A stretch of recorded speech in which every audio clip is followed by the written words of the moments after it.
How to add a calendar to iPhone with URL. To add a calendar to iPhone with URL, you first need to open up the calendar app on your iPhone. Once you are in the app, you will see this interface which includes dates and months. Now, go to the option Calendars at the bottom of your screen. Then, once you're on this page, you need to tap on Add Calendar at the bottom left corner of your screen. Now select the option Add Subscription Calendar from the menu. After that, you need to copy-paste the URL right here. Once you're done, tap on Subscribe. Then tap on Add at the top right corner. After you're done, your calendar will automatically add the URL on your iPhone.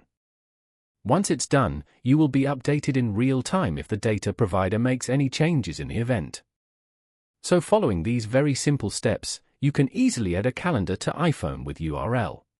Thank you for watching. Please leave a like if this tutorial helped you, or leave a comment below if you have any questions related to the video.